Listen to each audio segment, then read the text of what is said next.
Hello everyone. Before we begin, like the video, subscribe to the channel, and tell me, where are you listening from? And what time is it for you? Now, let me tell you a story. I never intended to find that lake. If you'd told me beforehand that a simple solo camping trip would leave me questioning the very nature of reality, I would have laughed and gone anyway. That's the thing about solitude. It makes you feel in control, untouchable. I used to crave it the way some people crave applause or sunlight. Now I flinch when I'm alone too long. I can't trust what I see or hear or remember, but I'm getting ahead of myself. Let me take you back to the start.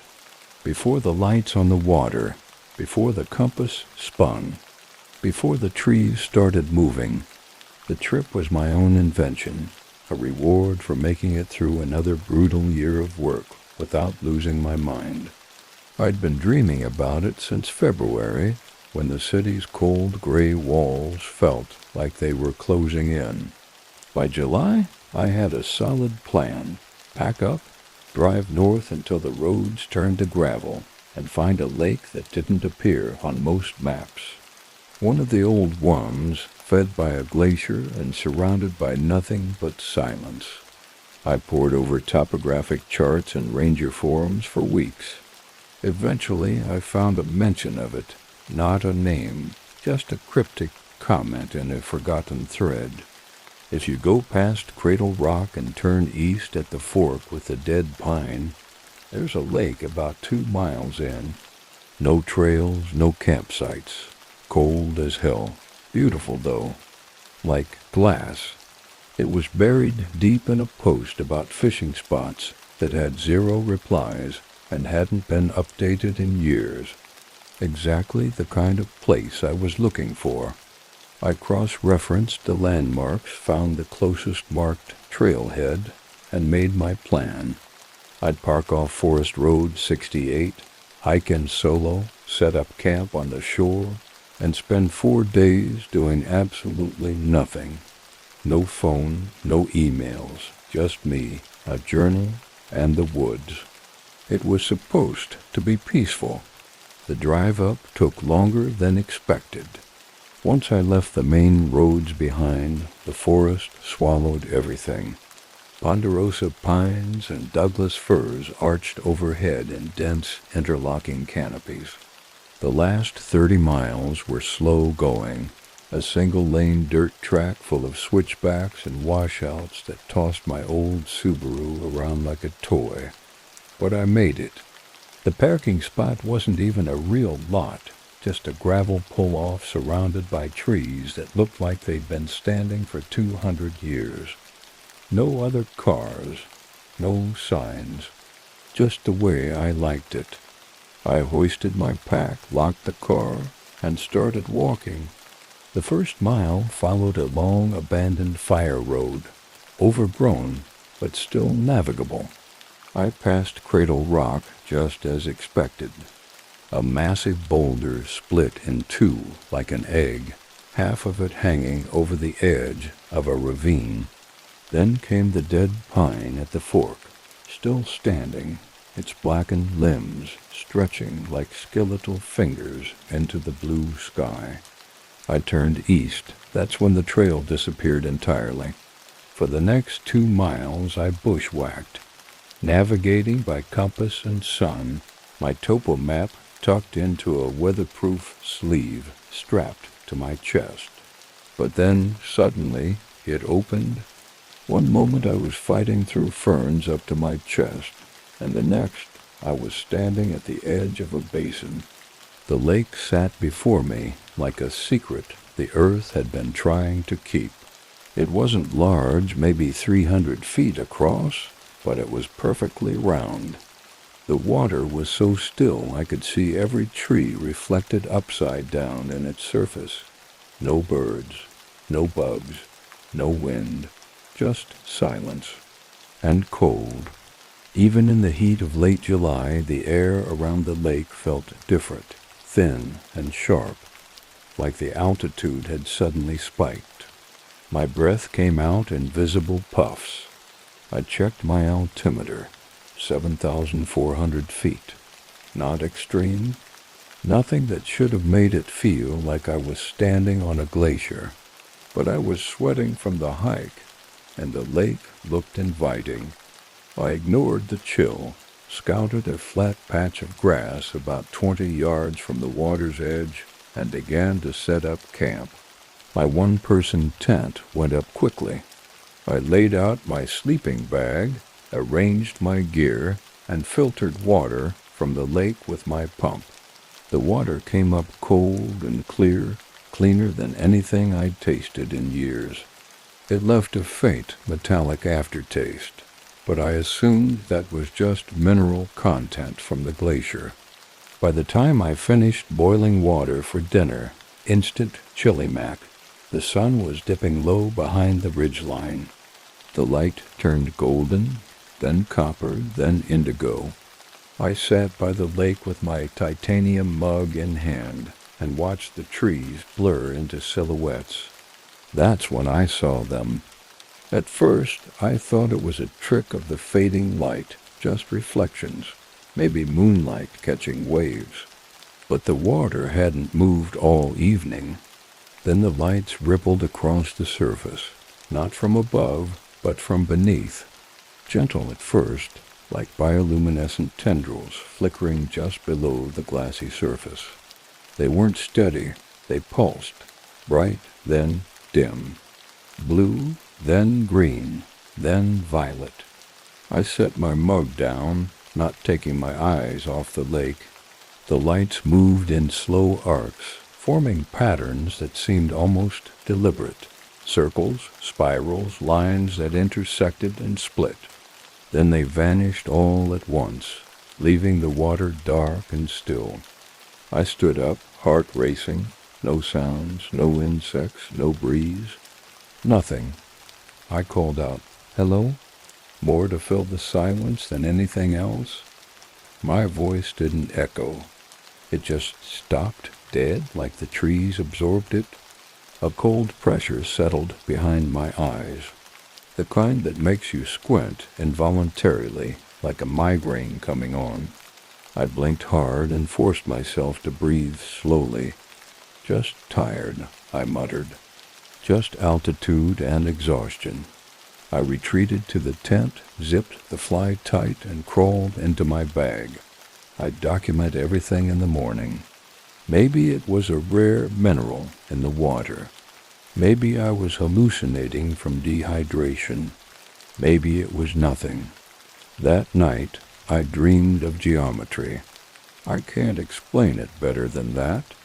I dreamed of impossible shapes turning in the sky, of angles that didn't make sense, and colors I don't think have names.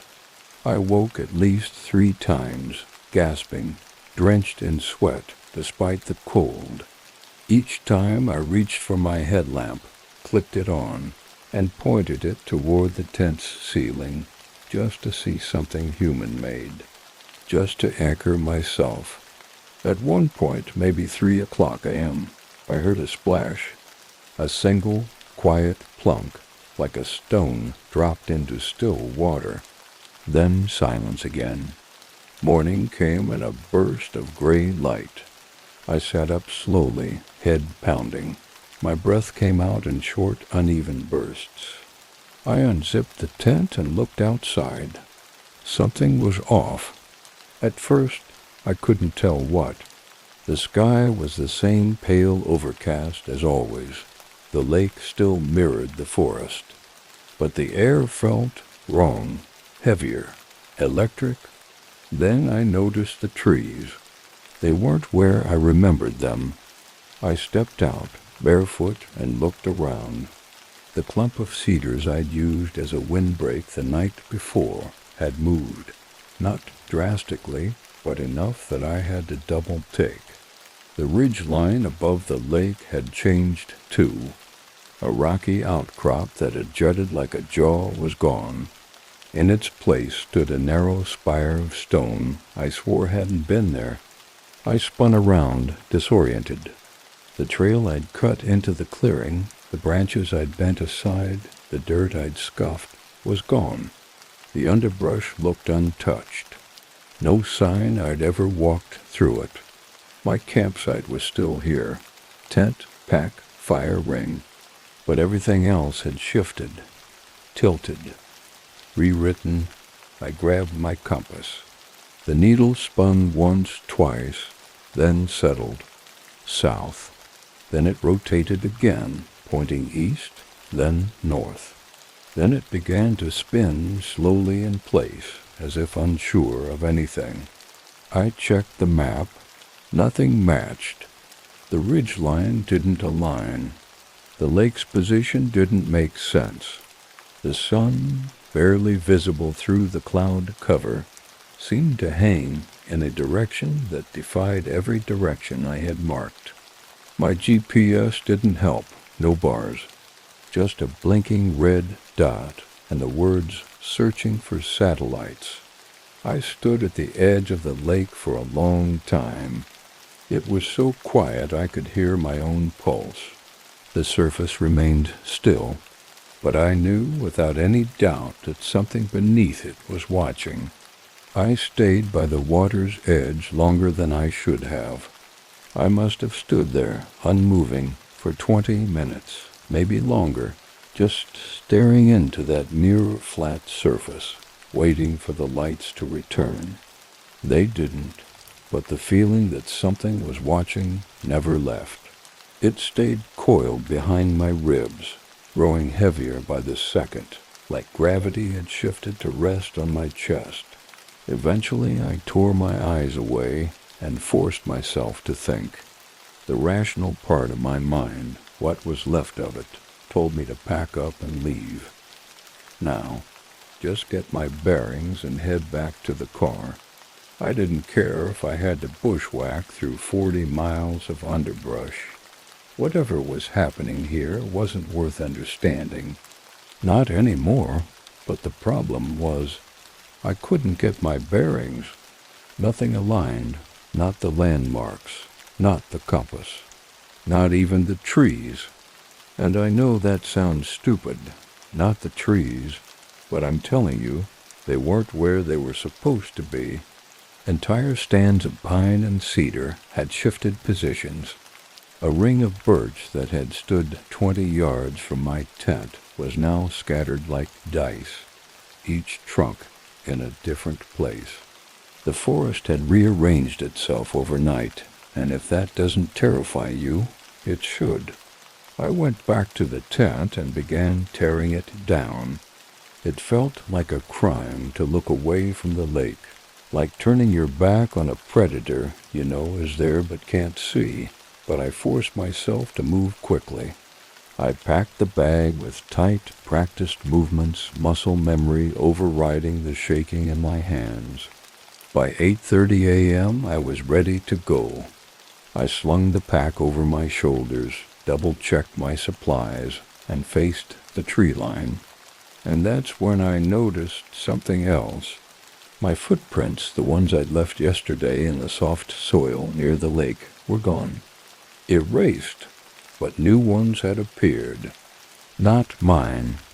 They were smaller, narrower, shorter stride, barefoot, a single set of prints, human-looking, but somehow off, circled the perimeter of my camp.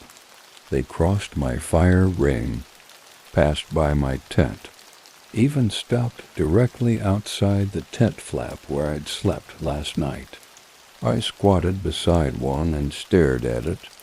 It wasn't recent. The rain hadn't fallen. The wind hadn't picked up. But the prints had that dry, ancient look, like they'd been there longer than they should have been. And the shape. God, the shape. Each toe was the wrong proportion. The arch too deep. The heel too narrow. They looked like they were made by something pretending to be human. I stood and backed away, my heart in my throat. "Okay," I whispered. "We're leaving now." I turned and plunged into the tree line. The first 20 minutes were fine, or at least familiar. I used the sun's position to set a bearing, heading roughly west-northwest. I told myself if I just kept a straight line, I'd eventually cross my original path and follow it back to Cradle Rock. But the further I went, the stranger it got. The terrain made no sense. Ridges twisted in on themselves. Drainage lines flowed the wrong direction. I passed a cluster of boulders I swore I'd passed an hour earlier. The same configuration, same moss patterns, even though I hadn't doubled back. I cut a notch into a tree to be sure. Marked it. Then 30 minutes later I found that same mark again. Impossible. I wasn't circling. I was being circled. The forest, the thing behind the forest, was corralling me, hurting me without touching me. I screamed. A raw, frustrated scream that tore at my throat. I pounded my fist against a nearby tree, felt the bark scrape my knuckles. Welcome to pain. It was something real, something I could understand. Then I checked my compass again, still spinning, slow, deliberate revolutions. Not random anymore. It was turning with intention, like a clock that didn't belong to this world. Around midday, I stumbled into another clearing. Not the lake, a different one. At least, I think it was. The trees opened up into a wide depression of moss and stone. At the center sat a structure. Not a building, not quite. It looked like a cairn at first, a pile of rocks stacked too precisely to be natural. But the closer I got, the more wrong it became. The stones weren't from this area. They were smooth, dark gray, almost metallic, and warm to the touch despite the cold air. They pulsed, faintly, almost imperceptibly, like a heartbeat. I reached out to touch one, but my fingers stopped an inch from the surface, like I'd hit invisible glass. My muscles locked. My chest tightened. My mouth flooded with a taste like iron and ozone. I took a step back, then another. My ears popped hard, like I'd dropped 100 feet in an elevator. My vision blurred at the edges. The world tilted sideways for a moment before righting itself. I turned and walked away from the cairn, not daring to look back. By the time the sun began to set, I was no closer to escape. I knew it without checking my watch. The light had shifted again. Strange blue shadows lengthened across the ground, while the sun still hovered above the trees. And the air had grown colder, sharper. Not mountain cold, vacuum cold. Like the heat was being siphoned away by something unseen. I gave up trying to navigate. I didn't know what I was walking toward anymore. At some point I collapsed. I don't remember choosing to stop. I just remember falling to my knees beside a dead log, rolling onto my side, and breathing shallowly through clenched teeth. My legs ached. My mouth was dry. My head throbbed behind the eyes like I'd been staring at a strobe light for hours. I lay there until the stars came out, and that's when I saw them again, the lights, same as before, beneath the surface of the lake, though I hadn't returned to the lake. I shouldn't have returned, but I had.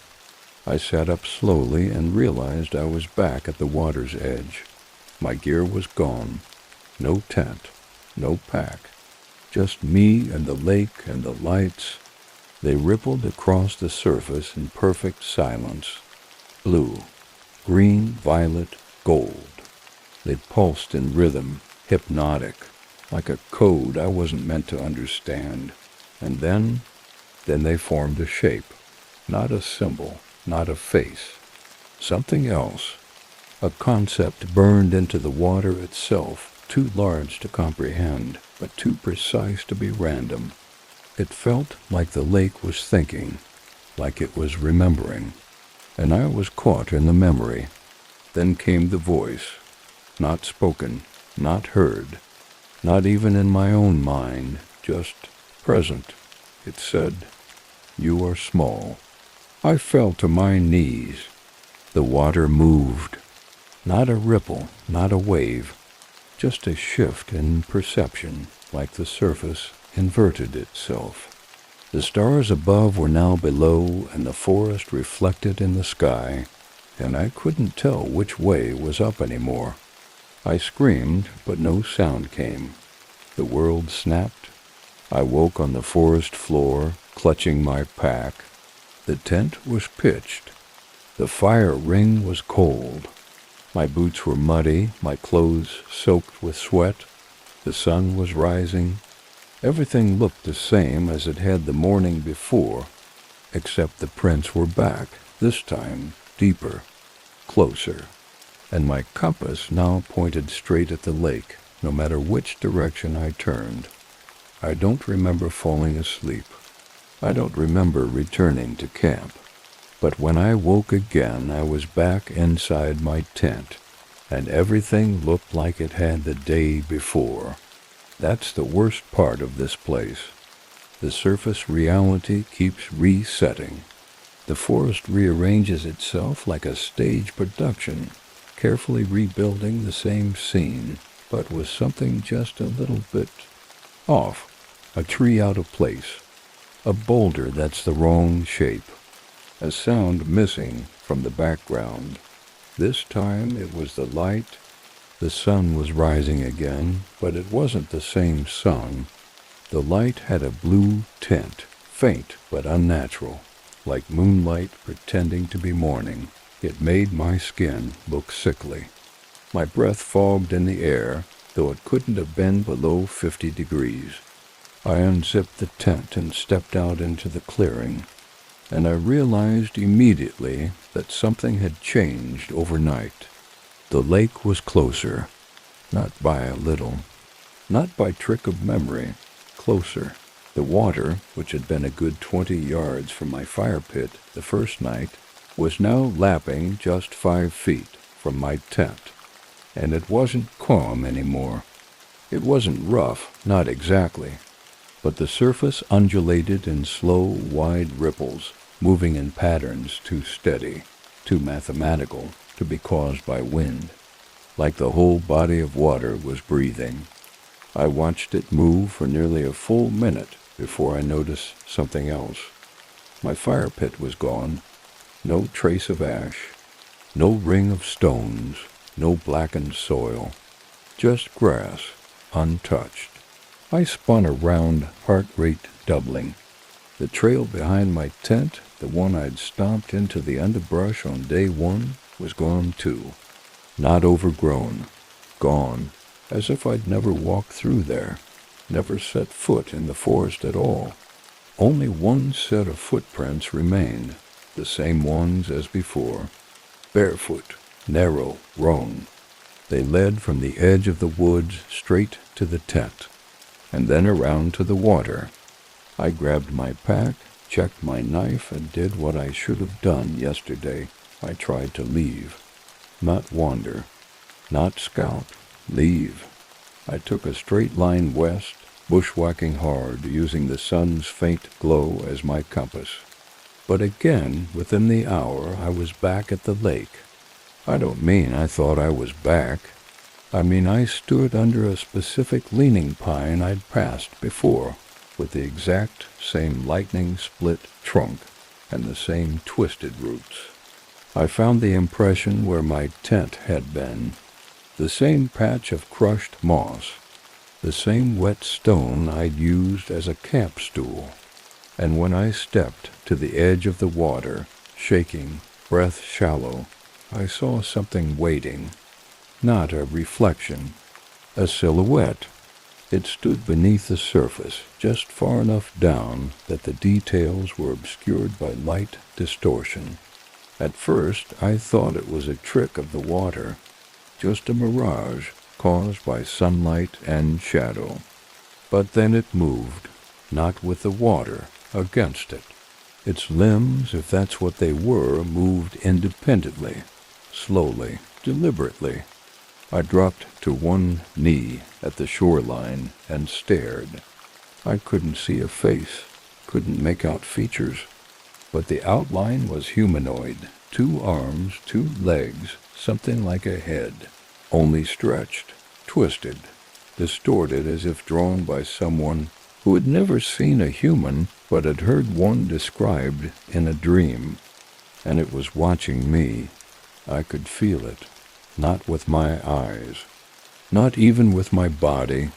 It watched the way gravity watches, indifferent but inescapable. I reached into my bag slowly and pulled out my field journal. I flipped to the back and wrote one word, beneath. Then I stood up, turned my back to the lake and walked away. I didn't stop walking for hours. I climbed ridges that shouldn't have existed. I crossed dry creek beds that didn't appear on any map. I used every bit of outdoor training I'd ever had. Dead reckoning, sun tracking, topographic reading, and it still didn't matter. The forest folded in on itself. Paths looped. Horizons shifted. Trees moved. The whole region operated under a geometry I couldn't parse, something that responded to me but never revealed itself. I started noticing other things too, the sound of the place. Birds didn't call here, insects didn't buzz, but I kept hearing something else, subtle, low, always just beneath perception.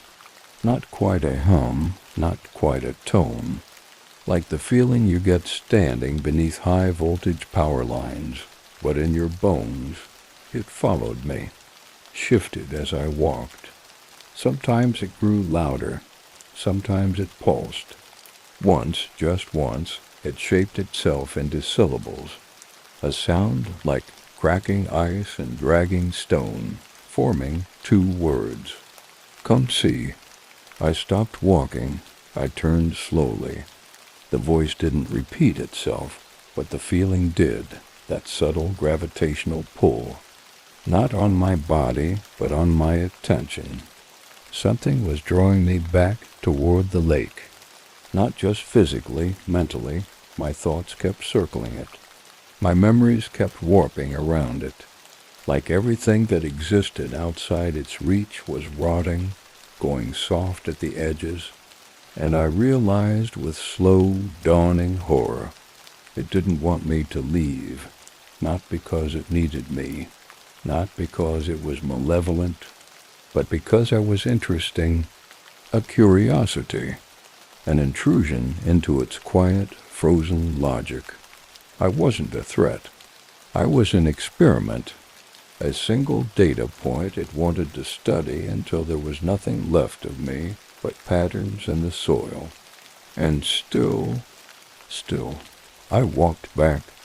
When I returned to the lake's edge, the sun was sinking behind a hazy curtain of clouds. The water glowed softly in the fading light, an impossible silver green that seemed to shimmer from within. And there, at the center of the lake, something had risen, a stone, or something like stone, perfectly circular, rising just 2 feet above the waterline, smooth, dark, seamless. It hadn't been there before. I approached the shore, not daring to blink. The voice returned, this time clearer. Not in sound, never in sound, but in meaning, as if the concept formed fully in my brain without language. Touch it. I didn't move. We see you. We want to see through you. I stepped back. The shape beneath the water stirred again. The same silhouette, closer now, more distinct. Its arms unfurled like wings. Its head tilted, watching. One connection, one joining, one thread. A flash of something, a vision, pierced my mind. Myself, standing at the center of the lake, water rising around my legs, the stone beneath my feet pulsing like a living heart. And then, nothing. No sky, no trees, no self, just presence, just the lake. And it was me. I stumbled back, nearly falling. My heart pounded against my ribs. I ran. I didn't stop until the light was gone. I threw my tent together in the dark, hands shaking too badly to secure the lines. I crawled inside and wrapped my sleeping bag around me like a shroud, as if fabric could protect me from something that wasn't bound by physics. Outside, the air vibrated, not loudly, not violently, but with purpose, like a machine warming up, like reality preparing to be rewritten. I clutched my knife and whispered into the dark, "I'm not yours." And something whispered back, not words, but agreement. Not yet. I didn't sleep. I laid there for what felt like years, eyes wide in the dark, listening to a silence that felt constructed, too deliberate, too quiet. Not the kind of quiet you get deep in nature, filled with the subtle background hum of nocturnal life, but the kind you get when something has muted the world, like being in a soundproof box, like being watched through glass. I don't remember when I started crying, but I did. Not loudly. Not out of fear, exactly. It was more like my body understood something my mind couldn't process, that the world around me had changed in some fundamental way, and I hadn't caught up, that something had broken, not outside me, inside. When light returned, it wasn't morning light. It was sideways, pale beams slanting through the trees at an angle that didn't match the position of the sun. I crawled out of my tent and blinked. The lake was gone, no water, no shoreline, no basin. Just forest, endless, tight-packed trees, stretching in every direction, like I'd been buried inside a different biome altogether. I turned in a slow circle, no sign of the clearing. No sign of my fire pit, my trail, the stone, or the water, just trees. And one other thing, a sound. A clicking, soft, rhythmic, high-pitched. Not mechanical, not insectoid.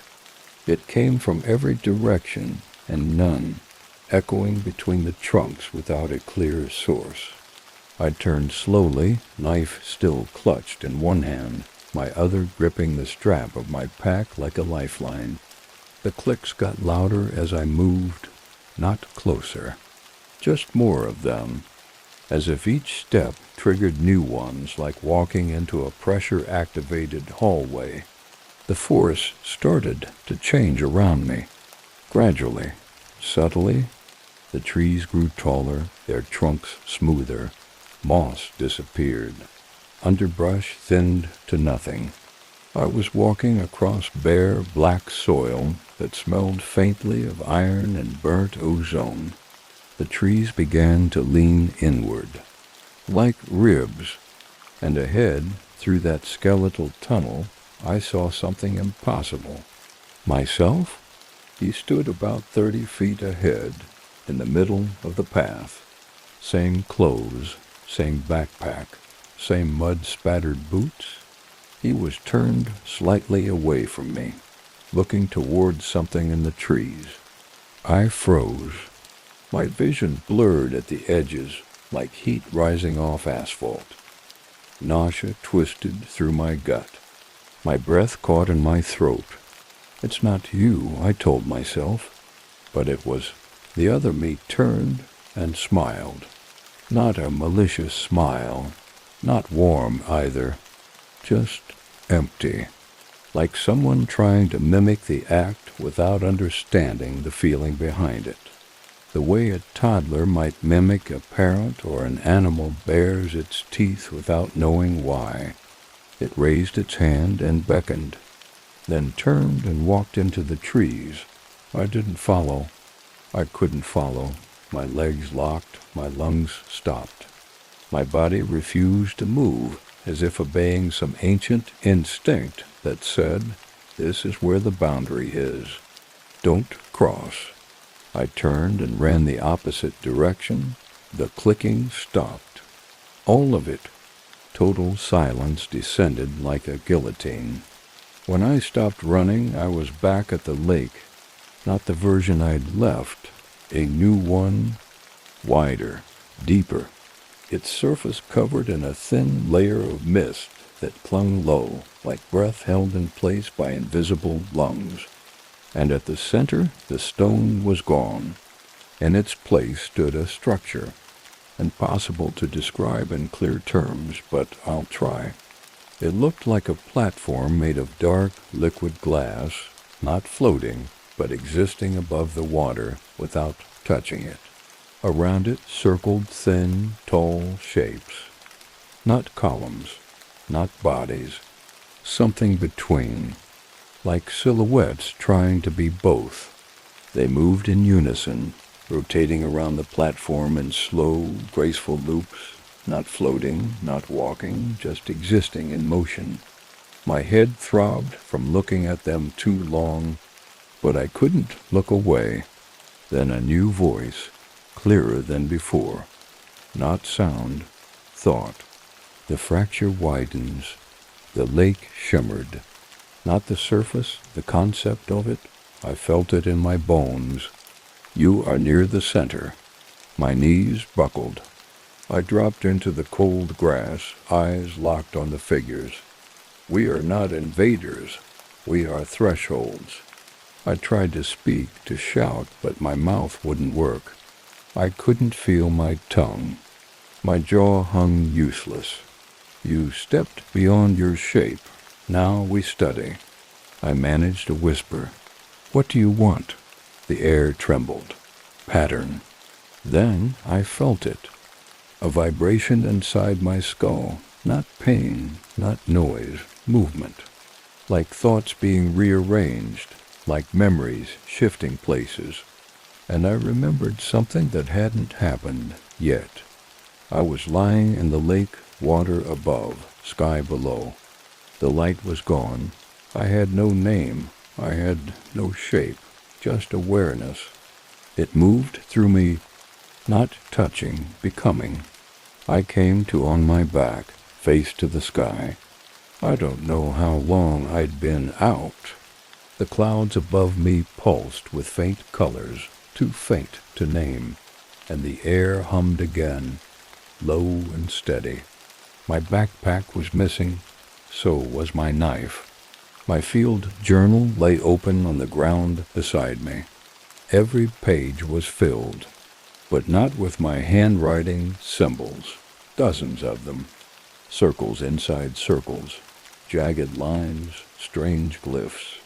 Some glowed faintly. Some bled off the page like ink still wet, and across the last page, in tiny black block letters, "You are not lost. You are located. I didn't sleep that night." I sat by the edge of the water, staring at the mist, waiting for the voice to return. It didn't, but I felt it, still watching, still remembering me. The fracture had widened, and I wasn't sure how many pieces of myself were left. Absolutely. Let's push deeper into the distortion. I don't remember falling asleep, but I remember waking up, if you can call it that. It wasn't the kind of waking that comes with birdsong or shifting light through nylon. It was more like a change in state, like something decided I was finished with whatever process I'd been inside and flipped a switch. I was sitting upright at the water's edge, cross-legged, dot hands on my knees. My eyes were open, and I had no memory of getting there. My gear was gone again. Tent, pack, journal, knife. Even the ring of dirt where I'd sat last night was missing. In its place was undisturbed grass, beaded with dew that hadn't been touched, not even by me, And the lake had changed again. It was mirror flat as always, but now it reflected a sky that didn't exist. Not our sky. The colors were wrong. Not blue. Not gray, a sort of dull lavender, with streaks of dull red etched through it like veins. The clouds moved in slow radial spirals, like galaxies turning on invisible gears, and none of it was in the real sky above me. The sky I saw when I looked up was overcast, pale, almost sickly, but the lake showed something else, something beneath, something truer. I leaned forward. The surface remained undisturbed, but the reflection changed. My face looked back, wide-eyed, trembling, but there was no sun behind me, no trees, just that same spiral sky. Then my reflection smiled. I jerked back so fast I fell onto my side, heartbeat hammering. The surface didn't ripple. It just reset, like a paused screen switching frames. My face vanished. The water reflected the forest again, and I realized something horrible. The reflection didn't match the environment anymore, not just the sky, everything. The trees reflected in the lake didn't match the ones around me. Different heights, different shapes. Some had no leaves. Some weren't even trees, just tall, twisted structures that swayed even without wind. I crawled backward, dirt under my nails, until I reached the tree line, and I knew what it meant. The lake wasn't showing a reflection. It was showing another version, another layer, another place, and somehow I'd crossed into it, or it had crossed into me. I wasn't sure which. That's when I heard it, footsteps, soft, close. I held my breath and turned my head. There, just beyond the trees, something moved. Slow, deliberate steps on wet leaves. A figure. Human in shape, but slower, smoother, like it was walking through a dream. I ducked behind a tree and peered around the bark, heart in my throat. The figure came into view. It was me ... Same clothes, same boots, same backpack, but it wasn't moving like I would. It walked like it had studied me, as if it knew the right general shape of human movement, but not the purpose behind it. Its arms hung slightly too low, its head tilted too often, like a dog listening for a sound it couldn't locate. And its face was mine, but blank, expressionless, like it had forgotten how emotions worked. And across the cheeks, like ink spilled and left to dry, were streaks of black, not paint, not dirt. Something deeper, something leaking out. It passed within 10 feet of me, completely unaware. Then it stopped and turned its head, not toward me, toward the lake. I followed its gaze. The surface rippled again, not physically, but visually, like a camera lens refocusing. The reflection shifted, and now I saw both of us standing there. 2 men, 2 copies, one real, one practicing. Then the voice returned, soft, ancient. Not in words this time, in form. The lake became a mouth. The trees became ears. The ground became breath. And in the middle of all of it, the voice spoke. Which one are you? I stumbled out from behind the tree. The other me didn't react. I stepped closer. Still nothing. Hey! I shouted. It turned slowly, not startled, not surprised, just noting the interruption. Our eyes met. I expected fear or recognition, but it was like looking into a photo of myself taken years ago, left too long in the sun. Familiar, but wrong. Faded, off-center. empty. It stepped toward me, one pace, then another. I backed away. "Which one?" the voice asked again. "Do you remember being?" A wave of dizziness hit me so hard I dropped to my knees. Flashes of memory struck in rapid fire. I'm hiking to the lake for the first time, map in hand, heart full of purpose. I'm waking up in the forest without gear, throat hoarse from screaming. I'm at home, staring into a bathroom mirror, wondering why my reflection won't follow my movements. I'm standing in the lake, submerged to the chest, whispering words in a language I've never heard. I'm watching myself from behind, knife raised.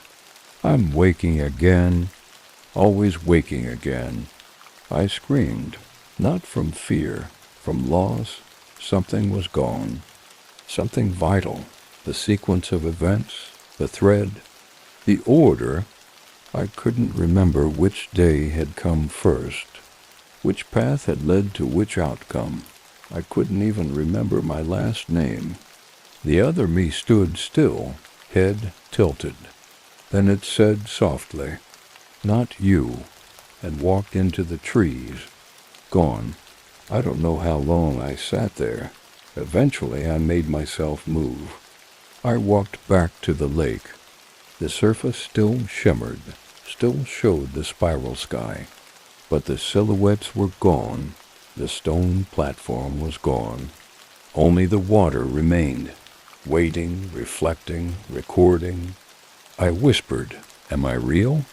The surface still shimmered, still showed the spiral sky.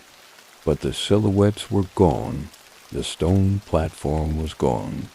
Only the water remained, waiting, reflecting, recording. I whispered, "Am I real?"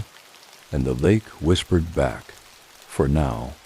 I didn't intend to go into the water, not consciously, but I woke up with my boots submerged. Ice-cold water soaked through my socks.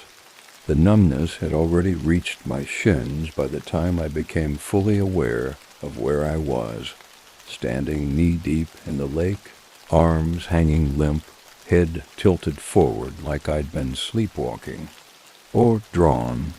The forest behind me was silent. The sky above, still gray and low, still wrong, stretched into a smeared blur of static color. The lake was glass, as always, but the moment I looked down, the surface moved. Not away from me, not in ripples, but with me. It mirrored my breathing, matched my heartbeat. For a terrifying second, I had the sensation that I wasn't standing in water, but on top of a vast eye, and I was inside its gaze. I stepped back, one foot lifted. The other refused. It wouldn't move. The water held it. I pulled harder, panic spiking, and it let go. My leg came free with a soft pop, like pulling a boot from mud. I stumbled back to shore, gasping, heart racing. As I turned away, I caught a final glimpse of my reflection, and it wasn't looking at me, it was looking up. Back on dry ground, I collapsed onto a patch of moss, peeled off my soaked boots, and checked my foot. The skin was pale, prune, but that wasn't what caught my eye. Across the top of my left foot, right above the veins, something had formed, faint, circular, like a bruise, but too precise to be accidental. A symbol. 3 concentric rings. No pain, no heat, just presence. Like something had stamped me, branded me. I pressed my fingers to it. The skin felt normal. But when I blinked, just once, I saw something else. A hallway, endless, black, lit by rows of dim lights set into the floor. I was walking barefoot, the echo of each step stretching out longer than it should. No walls, no ceiling, just a sense of passage.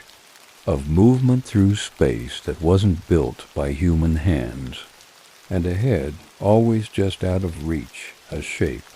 Watching, I blinked again. The forest returned.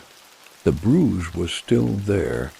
I tried to convince myself it was exhaustion, a dream, maybe even a hallucination brought on by cold and dehydration. But I knew better. It was marking me, like a page in a book, like a return point, like it could open me again whenever it wanted. I moved camp again. There was no logic to it. The lake kept shifting, reappearing no matter which direction I went. But the ritual of tearing down and rebuilding gave me something to do, something that made the world feel human, even for just an hour. That night I didn't sleep in the tent. I couldn't. Instead, I sat on a flat stone overlooking the lake, wrapped in my sleeping bag, trying to stay awake, to outlast whatever dreams were waiting for me. But it didn't matter. Around 2:00 a.m., the sky turned wrong again. The clouds peeled apart like eyelids. Not clouds, I realized. Structures. Huge, layered forms that hung in the sky like folded origami, geometric, angular, always shifting. The sky above the lake wasn't a sky. It was a ceiling, a canopy over something far larger than I could comprehend. Something watching, and beneath it, the lake pulsed. The glow began again, subtle at first, then clearer. Lights danced beneath the surface in perfect formations, no longer chaotic, no longer random. They spun and weaved in complex spirals that shifted color and sequence. Blue, green, white, red. The pattern repeated, and each time it did, a word appeared in my mind, not as sound, not as thought, as recognition. Welcome, repeat, confirm, join. The lake was inviting me, not just into the water, into alignment. I shook my head. No, I whispered. I won't. The surface stilled. Then the voice came, "You already have." I passed out again. This time I remember the exact moment it happened. I was standing. Then the light hit my face. Then everything broke into pieces, sounds, colors, smells, thoughts, all of it shattered into a mosaic and reassembled wrong. I dreamed again, but not of myself. I dreamed from a point of view that wasn't mine. I was the lake. I pulsed with memory. I was old, not by years, but by iterations. I had watched the rise and fall of structures, the migration of trees, the distortion of time. I felt thoughts skim across me like stones, creatures, campers, minds. Most broke. A few joined. I knew each of them. I remembered the shape of their awareness, their fear, their surrender.